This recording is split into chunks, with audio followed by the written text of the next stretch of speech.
everyone talks a good game, but there are very, very few companies that, live and breathe it and, are truly obsessed by creating amazing experiences. So for me, the first fundamental, the first principle would be authentic leadership. It's that human connectedness through using enablers like digital and tech to be able to create and enhance a better experience.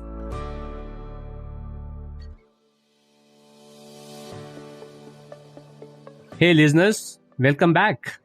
Your platform for amplifying inspiration. This is Inspire Someone Today. We all have heard about customer experience. How about listening it from one of the global influencers?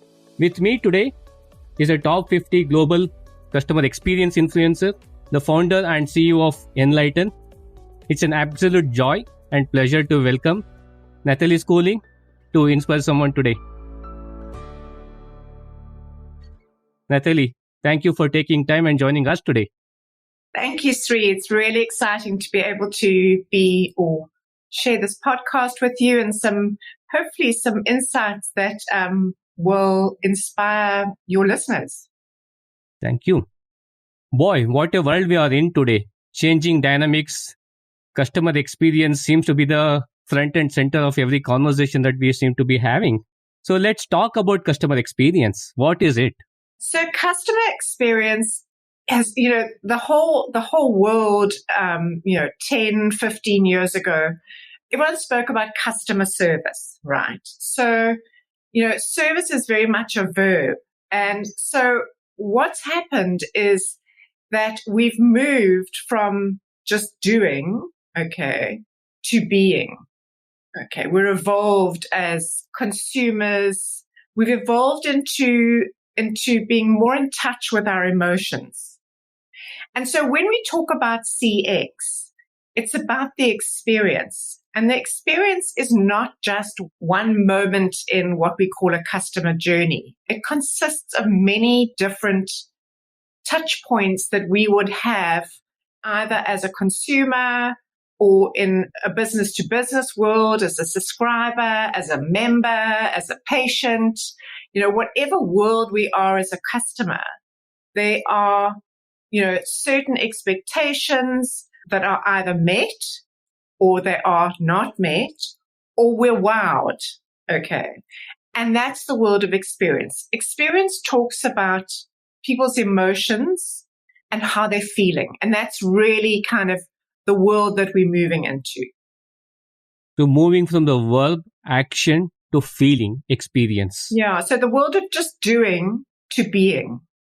So if you think about it as humans, we've evolved so much, in the last 10, 15 years. And it's really been interesting because, I'm in my mid-50s and I was contemplating, how the world has changed since I was 20. From the use of a phone to, a whole world revolves around phones now.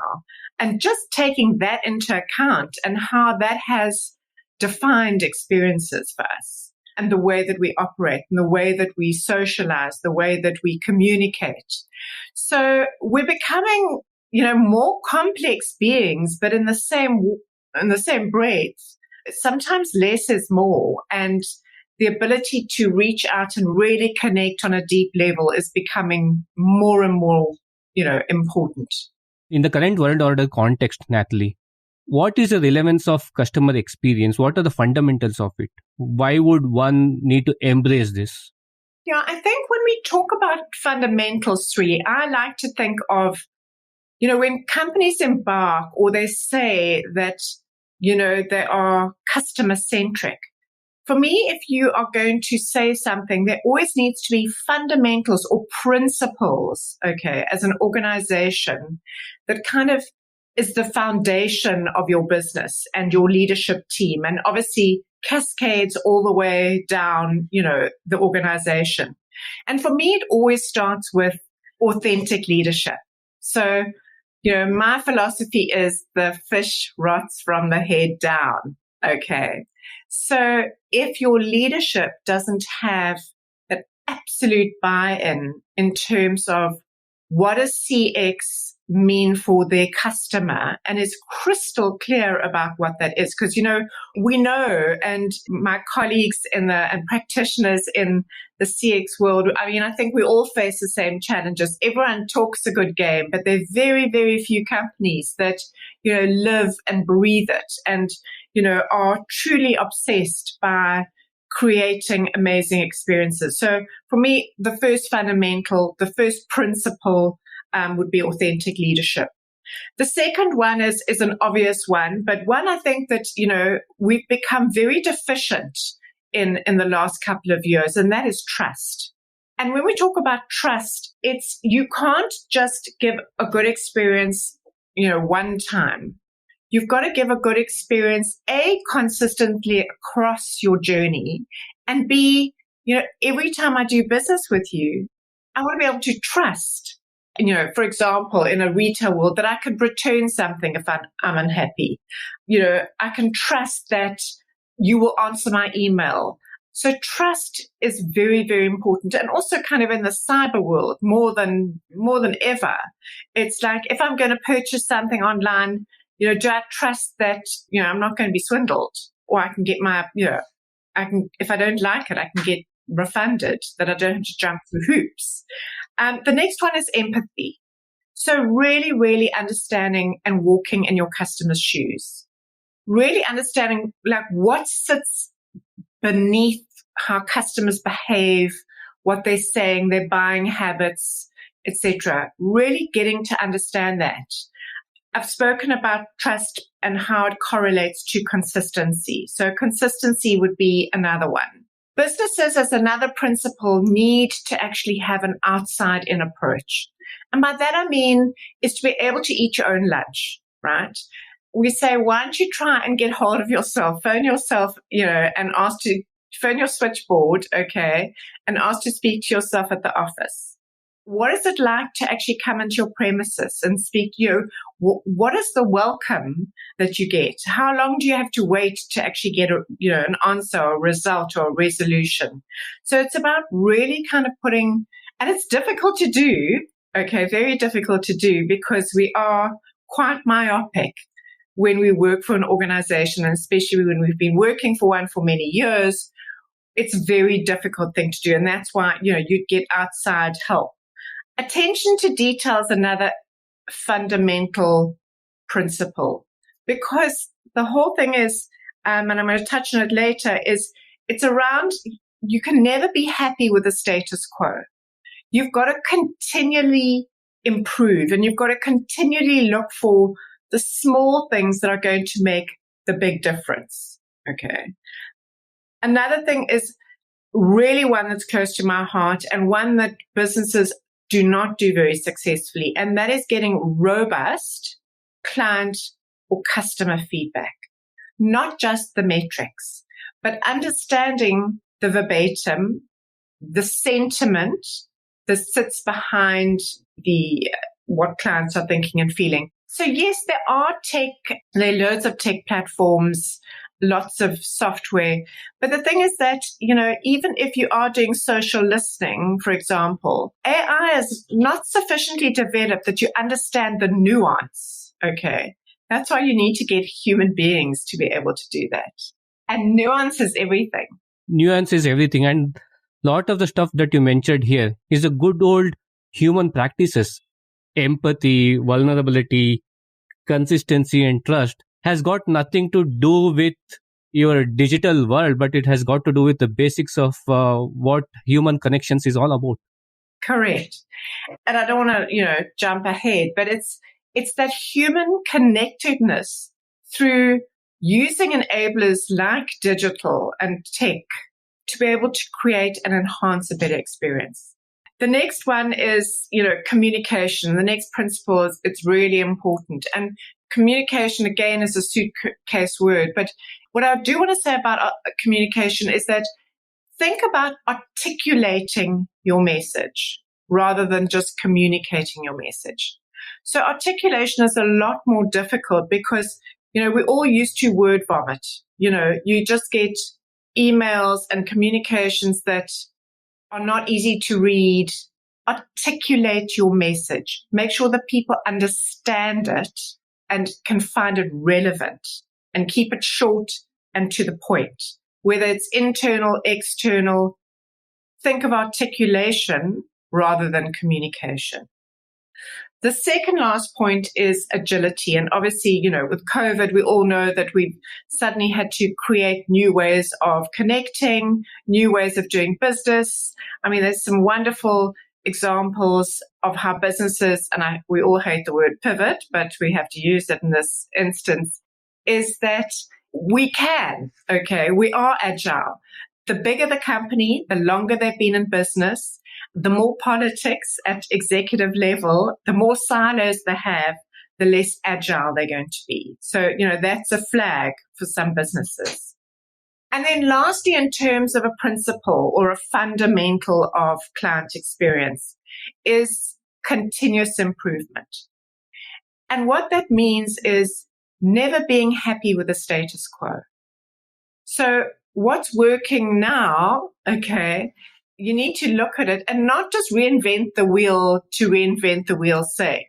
Make sure that the customer actually wants the changes. So that, again, ties into speaking to your customer, finding out what they want, and making changes and improvements that benefit the customer and that doesn't just give you a tick box going, oh, look what we've done. We've created a whole new platform. But actually, the customer doesn't, you know what I mean? The old one was just as good. Let's think of where we're going to invest our money. And it always needs to be, whatever we do, whatever we spend our money on, is it going to improve the customer's experience with our business? Now, that's a wonderful point and a call out is don't do things for the sake of doing it. It has to be achieving that objective of enhancing the customer experience. I loved what you said, that be your own guest, call up your board and pick up the phone and understand what that customer service experience is all about. So nicely put. Be imaginative. People are so boring. Just think about, your out of office message. Think of something fun and engaging. And people take themselves so seriously. People want to engage with fun, fresh, different businesses. We've got a whole new generation coming up behind us, that are thinking completely differently.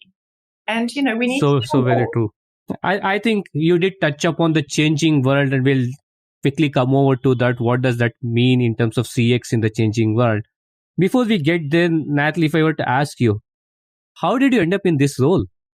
Well, 17 short years ago, I worked for a temporary recruitment business when that was still in vogue. And so temporary recruitment is a bit like an estate agent. Everyone kind of fishes from the same pond. You've got your buyers and you've got your sellers, and why should I use you as an agent vis-a-vis somebody else? So temporary recruitment's the same thing. We've got the same client base, we've got the same temp staff, and I ran the financial services division for a particular company in South Africa.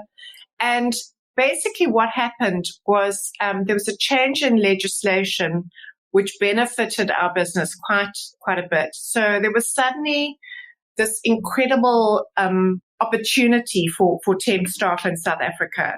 And so what happened was the market became flooded. Everybody was in recruitment. Kind of feels a bit like now everybody's in CX.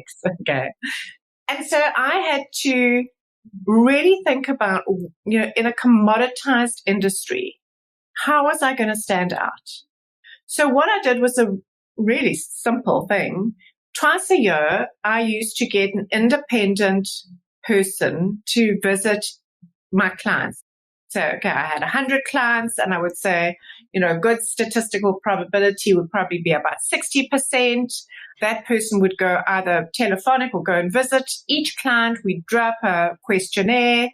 And then I did the same thing with my temp staff. So we gave them anonymous, in those days, we had to use pen and paper. So we used a questionnaire. We popped it in their timesheet. Every week they got a timesheet or a pay slip, should I say. And then we had a box in the office and they could just pop their completed questionnaires in there. And so what we did was we really looked at both sets of information, because often companies have to remember you don't just have one client. There are a number of clients. In some cases, they're stakeholders, there are business partners, there are logistics partners, service delivery partners, staff, etc., etc. And you can't just look at one, set of information. You've really got to look at it in a sort of more holistic reason to really understand what's sitting behind your business. And that, just in doing that and then making our key account managers responsible for making sure that we had a certain goal in terms of client satisfaction, and they got remunerated and rewarded around keeping consistent scores, we got a 97% market share through all the financial service. Yeah. So, it was like, I didn't tell anyone my secret, right? I didn't want anyone to know. And then I kind of took the idea to, I thought, well, if I can do this just for my division, think of what I could do for the rest of the business. But unfortunately, the then boss, who was quite new, was quite patriarchal and didn't really enjoy women that much in terms of being, more executive. So he gave the job to somebody else who promptly didn't know what he was doing and failed. But at that point, I decided to start Enlighten. And yeah, it was really interesting because, the phone didn't ring for 2 years. But what I did do in those 2 years was an incredible amount of research and spent a lot of time in the UK, where it was, I knew I wasn't going mad because the idea had kind of taken off there. So I spent a lot of time researching, a lot of time, developing the product and the offerings. And hasn't been easy, but if it was, I guess everyone would be doing it. Great stuff. You being a thought leader in this space, Natalie, what are you seeing and hearing from the industry and from its leaders? It's an interesting one because, I'm hearing a lot of noise around CX, and it's a buzzword. And, I read in the paper that so-and-so CEO of, some company says, we've decided we're going to be far more client-centric. And I know for a fact that they're not, because I have been following them. But it's easy to say, but not easy to implement. And it's a real commitment. And you have to be bold in terms of say, these are the steps, this is what we're going to do in terms of a CX strategy. And obviously keep it internal first and let it percolate and make sure that everybody's on board, and then tell your customers, okay, once you start to see results and once you start to see the uptake. And because it is a culture change, a lot of people think that they're customer centric, but actually they're not. It takes a certain personality. And I'm not suggesting that everybody in the organization needs to be sort of these, emotional, empathetic, but in key areas where you're dealing with customers and in key areas where, those touch points are critical in terms of ensuring a great, consistent experience. You need to have the right people in there, and you need to actually, it needs to be executive support, and people need to be accountable. And there needs to be a very good understanding that, yes, there are silos in organizations, but it's critical that businesses do as much as they can to cross-pollinate and to understand each other's pains, what they can do for one another from a client perspective, not for themselves. It's like, is it going to benefit the client? I think that's the key word. Is it going to benefit the client? Yeah. And I mean, banking, banks are prime examples, right? Where, you've got an account and there's so much opportunity within banking. I get so frustrated with them because they've got so much data.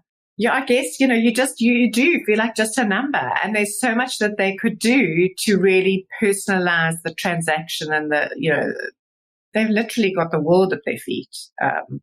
Anyway, that's beside the point.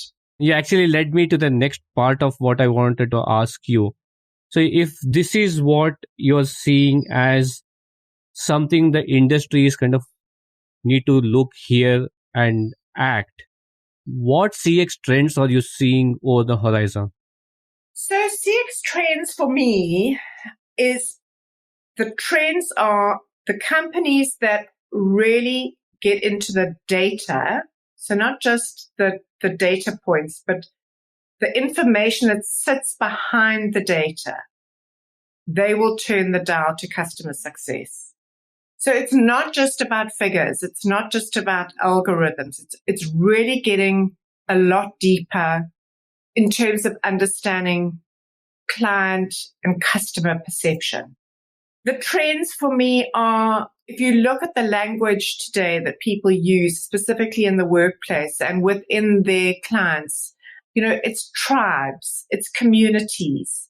There's a lot more focus on mental health. So, currently there's a lot more focus on mental health with, your office staff, but the mental health of your clients is going to be the next wave. Agility is a trend. So doing things differently, not just, this is the way that we've always done it before.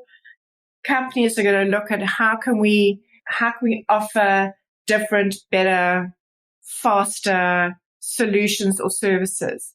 Again, Sri, I'm speaking to such a broad audience. Okay. So people that are watching are going to be in B2B, in retail, in banking. They're going to be in B2B2C. They're going to be in B2B. And it's different for all businesses, but there are some threads that run through the various types of industries and the different types of sectors that we're talking about. And I think it's about, the trend will be looking at the touch points where it matters most. Okay. It's where the rubber hits the road. And another trend is data and companies making sure that their clients trust that they're using the data efficiently and not misusing the data. So that's, the data trust is a huge thing. And lastly, for me, it's a trend is the power of personalization. So it has to go beyond an email that says, "Dear Natalie, thank you for your third purchase this month." And I'm using retail as an example. It would be, "I see your birthday's coming up. We'd love to give you a X dollar, pound, whatever voucher on your next purchase." You know what I mean? So it becomes a lot more, wow, that was unexpected. That was something different. They really do care, right? And that's because you've dug a bit deeper in terms of the data and you haven't just done the same old. So it's those companies that really want to make a difference. Wonderful. You mentioned about the trends to watch out for, and you also touched upon creating those consistent moments for the customers. And now in the current post-pandemic world, every organization is a technology organization. It's a technology firm. In that context, what would be the customer journey map should look like or could look like? So I agree with you in a way, Sri, that every company is kind of has a tech component. Even if you are in Africa having your hair weaved, you've still got to pay for it. And there's there's a pay point, right? And it differs, in terms of the type of business that you're in. But I think, just again, and I'm trying to keep this quite generic for the audience because everybody's in different businesses. But a journey map looks at from the beginning, of the customer journey, which would be aware.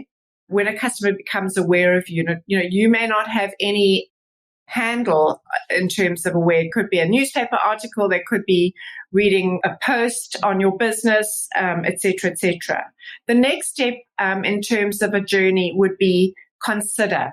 So the customer or client would consider, whether they should use you. So they may get several quotes. They may call you up and ask for further information, et cetera, et cetera. The next one would be apply.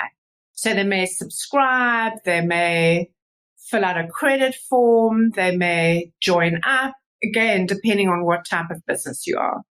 The next one would be on board. So when they actually open the account, or when they, again, sign up, or they sign the T's and C's, right? And they accept the proposal and they go, okay, well, there's a whole lot of vendor documentation, et cetera, if you're in a B2B environment. So that would be on board. Then the next step, again, a generalization, would be welcome. So welcome would be, once we've onboarded you, what does that look like and feel like in terms of welcoming the customer to using our product? So say, for example, in a banking environment, somebody opens up a bank account, they get the card, okay, but they don't use it. Now, that costs the money or the bank money. They need to start transacting. So the welcome would be, how do we get our client to transact and start using the product, okay, as an example. The next one would be use, so actually using the product or service. The next one would be review. How's it going? Am I enjoying it? Am I not? What are the things I need to be done differently? Perhaps there's more products and services that I'm interested in, etc. The next one is deepen. And this is when your customer does cross-sell or upsell with you. Okay, so you deepen the relationship in a B2B sense. They're assigned a key account manager. They get taken out for lunch. They go for golf. They're talking about, doing more business with you, etc. And that's when you start to deepen the relationship. You start to understand more about the company, more about the needs of the company or your client, etc. The next one would be support. So if there's a problem, I need some help, the next area of the journey would be around how we support our customer. Then the good old complain, which no one likes to hear a customer complain, but as I say, and I have said for the last 17 years, complaints are like gold, because very often I've seen it work so beautifully that when it's handled correctly, you will have a client for life. So that's your complain journey. The next one would be leave. And that could be, I pay off my bond. So I leave the home loan department. Okay. What does that look like? And then the last one would be return. So, what does that journey look like and feel like? Wow. That looks like a great template for anybody who want to put their customer map. Does this need to be followed in a sequential manner, or it can be kind of flip-flop? So what I would do is I'd map it out, okay, in this particular order, but it's not sequential. So you could complain, okay, if you're on the onboarding stage, okay, but you would look at the complaint journey across each touch point, but you'd write everything down. You know what I mean? From a client perspective, I could complain that no one's gotten back to me for a quote. Who's responsible for that? How do we change that? Is it a pain point? Is it a moment of magic? Is it critical? If we get this right, and if you look sort of upstream and downstream, how will that affect the actual experience of our customer? And very importantly, when you do, your journey mapping, is that you get a cross-functional team involved in actually plotting it out. And what would be helpful if you got some of your customers into, would give you certainly, around. You have a more holistic approach when you have the cross-function teams, your customer, and then you kind of create that kind of a customer journey map. 100%. Yeah. Super. So Natalie, you have been giving us insights about customer experience, the trends, the framework to follow. So if you're ready, we'll get started with the Power of 3 round. 3 lessons that Natalie has learned from the pandemic. Keep your sense of humor, not to take yourself too seriously. So lessons learned is that out of good or out of bad comes good. And for me, the pandemic, I learned a lot more about our business and who our ideal clients were. And it really did give us time to pause and take stock. So that's what I learned. And the last thing that I've learned is that sometimes you have to give to receive. And what I mean by that is that, a lot of our world at Enlighten is research. And for about 6 weeks to 2 months, we were in hard lockdown in South Africa, which meant that it was very difficult for us to do kind of telephonic. A lot of the work we do is in-depth telephonic research. We couldn't do it because people were they were literally at home, out to lunch, not interested.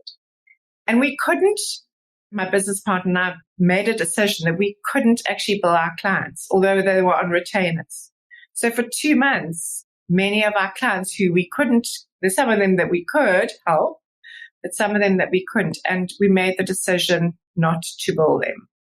Quite hard for a small business, but the rewards, and we didn't do it for any other reason. We just didn't feel comfortable. And it really is about being authentic and it's a partnership. It's not just about business. That's a human connectedness at work. 100%. Yeah. 3 routines that an athlete follows. I exercise 5 times a week. I meditate every morning. And I'm a big proponent of thoughts are real forces. So I'm very mindful of what comes in here. And it's something that I practice every hour, every day. Super. If you had a choice, 3 individuals you would love to have dinner with.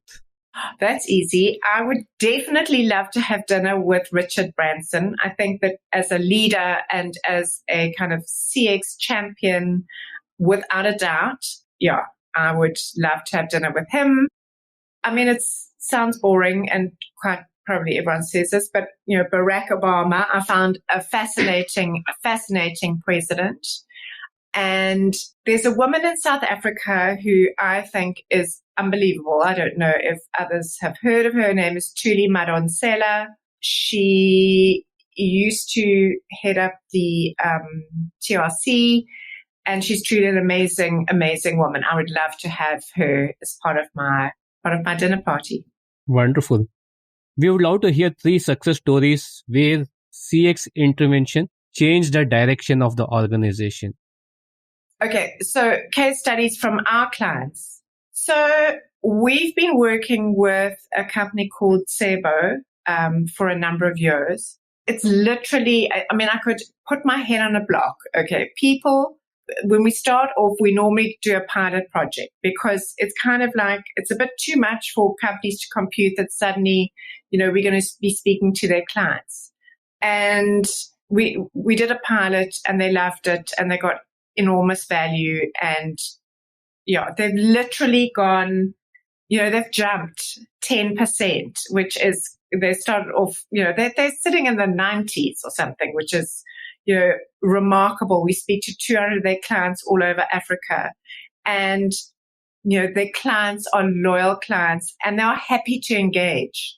So, that it's a success story when clients are happy to speak to you, once a quarter, once every 6 months, and they can see the improvements and that they feel that they've actually contributed, to the success of their relationship with, this particular organization. So that for me has been great. Cape Town Convention Center is another client of ours that we've worked with not only in research, but in strategy and training, etc.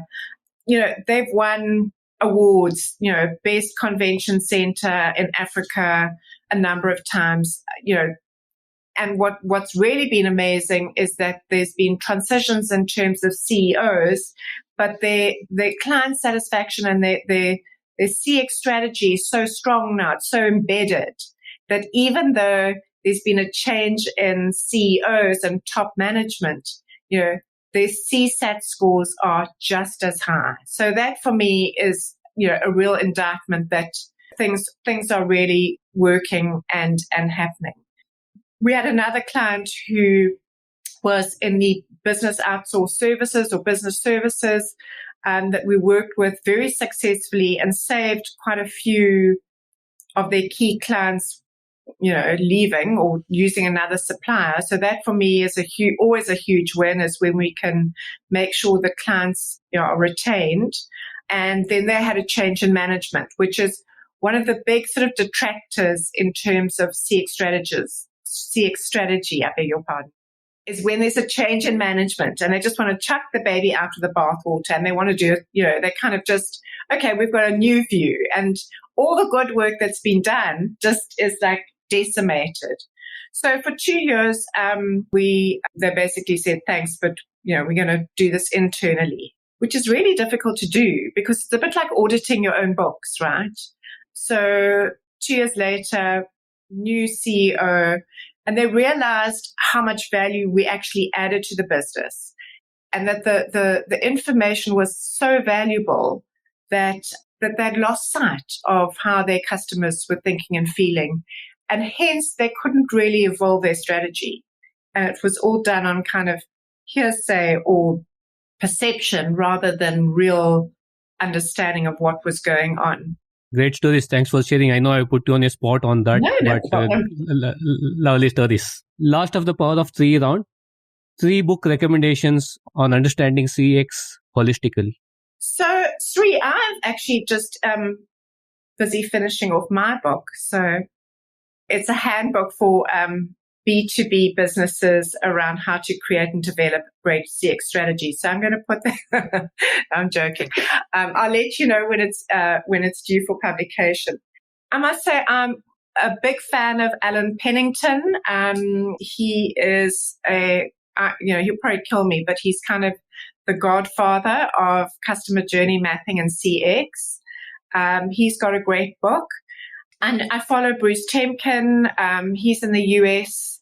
I read a lot of, I listen to a lot of podcasts and I read a lot of vlogs and blogs.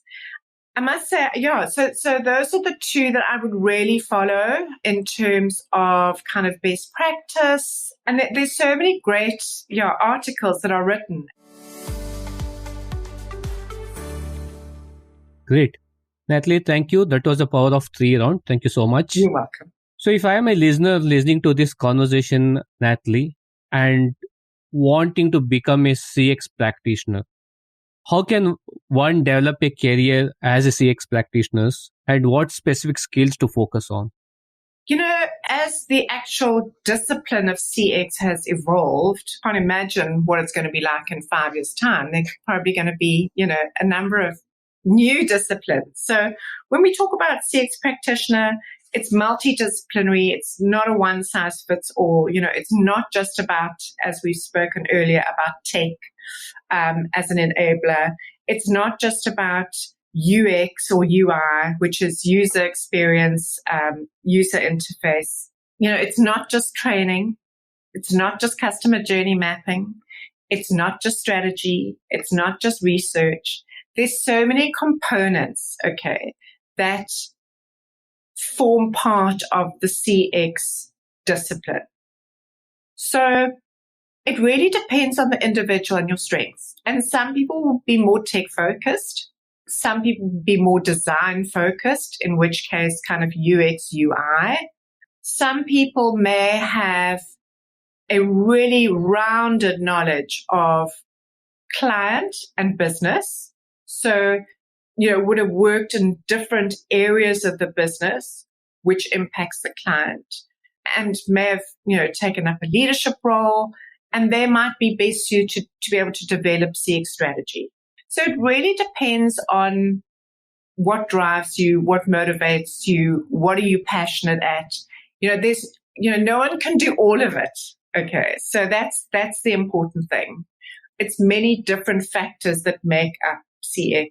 So it depends on where you are. And there's a huge drive from the youth in terms of, design, UX, UI, developing, intuitive, sexy apps and tech applications that, make the whole experience really good. So you could start out there if you kind of finishing school or you're thinking about what to do next. I mean, that's a really kind of up and coming area of CX.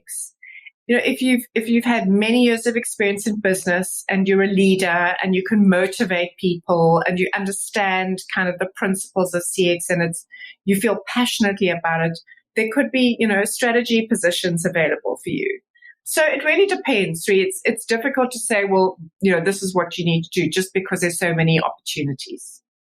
So basically pick where you are in terms of your experience curve, and based on the interest that you have, you can straddle between research, strategy, execution. That's the message out there. Yeah.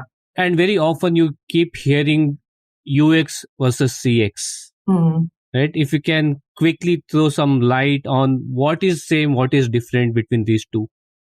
So if you draw a circle, okay, this is CX. UX is part of CX. So UX and UI, it's all around technology. It's all around the digital interface that clients or customers have with technology. CX is around your brand, your values, your brand promise, the people that serve the customers. It's about your feedback mechanisms. It's about, accountability. It's a whole lot of stuff. Okay. But the UX part of CX, which sits in the CX circle, is all about digital. Wonderful analogy there. It's a big circle and a small circle. They coexist, but they're different. Correct. And UX and UI are incredibly important and becoming more and more important. But the humanness is what sets companies apart. Super. So, Natalie, we had some enlightened conversation through the enlightened CEO on customer experience, the frameworks, so on and so forth. This show is all about creating ripples of inspiration. For all the listeners out there, what would be Natalie's Inspire Someone Today message? So you can't fake it. You have to be authentic. You can't pretend to sell a service or a product and say, the reason why you should come to me is you're going to have great experience. Natalie, thank you so much for taking time and sharing this wonderful masterclass with us on customer experience. You're most welcome. Thank you very much. Thank you for the opportunity. And I hope that your listeners found this, of use. Thank you for listening into today's edition of Inspire Someone Today. It's been a privilege to bring in these conversations. If you like this episode and have any feedback or comments, do mail me at inspiresomeonetodaypodcast@gmail.com. Inspiring someone is like creating ripples around us. If you like what you listen, feel free to share them and let's create ripples of inspiration. Do not forget to follow me on my Instagram handle @InspireSomeoneTodayPodcast for all the latest updates. This is Srikanth, your host, signing off, and until next time, keep inspiring.